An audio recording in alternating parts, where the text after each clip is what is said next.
हादोरसायाव सिखाव फालांगिया बांबोनायखौ नुनो मोन्दों। आसाम बंग सीमायाव सिखावै लाबोनाय मोसौ हमदों। बेसेन गोसा गारिजों लाबोनाय मासनि मोसौजों लोगोसे सानै सुबुंखौ खायो पुलिसा। गसाइगावनि श्रीरामपुराव पुलिसनि सिग्रोमनायाव सिखावै लाबोनाय मासनि मोसौखौ हमदों। मोनसे स्रोत सुलुंनि बिथा खालामनानै गसाइगाव महकुमा पुलिस बिबानगिरि हिरेन कुमार डेकानि दैदेननाय पुलिसनि हानजा आरो सिमुलटाफु पुलिस आउटपस्टनि पुलिसा जथायै सेबनानै दिनै फुंबिलिनि 6 रिंगा 30 मिनिटसो समाव सिखावै लाबोनाय मासनि मोसौखौ हमनो हायो। AS-01BG4760 नम्बरनि जायल' गारियाव मासनि मोसौखौ लाबोबाय थानाय समावनो गारिजों लोगोसे सानै सुबुंखौ हमनो हायो होनना पुलिसनि सुलुङा मिथिहोयो। हमजानाय सानै मोसौ सिखावखौ धुबरी जिल्लानि आश्रफ आली आरो साइदुल इस्लाम होननानै मिथिहोदों। लोगोसेनो हमनो मोननाय सानै मोसौ सिखाव फालांगिरिखौ पुलिसा सेबो होनना मिथिहोदों।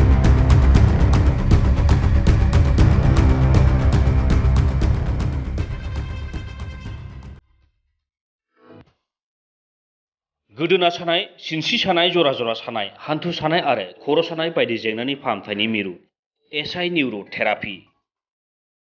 सापागुरिनि बेंटल गेटआव। आथिं फारसे थांनानै थाफ्लि खावसेयाव सागाबाय थायो आरो मैया नाजाफैदोंमोन नालाय दा एसे मोजां दं आरो।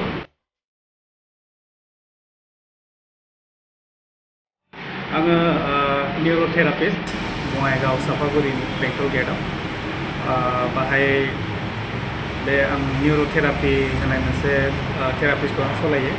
दासिमहालागै आङो 10 मास जाबाय बाहाय।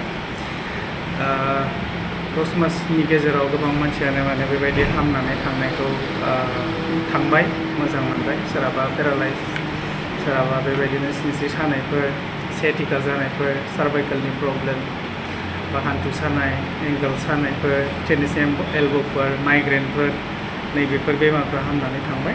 सिनस्रियाव सानाय जादों आरो बेनो आथिं फारसे थांनानै थाफ्लि खावसेयाव सागाबाय थायो आरो मैया नाजाफैदोंमोन नालाय दा एसे मोजां दं आरो दोनथ'ला माइनो फ्रि। दा मोजां मोनबाय आरोना? आं सिनस्रि सानाय जादोंमोन फार्स्टआव, सिनस्रि सानाय जानानै थाबायनो हायि जादोंमोन। 1 सप्तायानो जाबायमोन। खामानि जादोंमोन, दा बेयाव फैनानै माने थाबायनो हाबाय। दा मोजां मोनबाय आङो, मोजां थाबायनो हाबाय।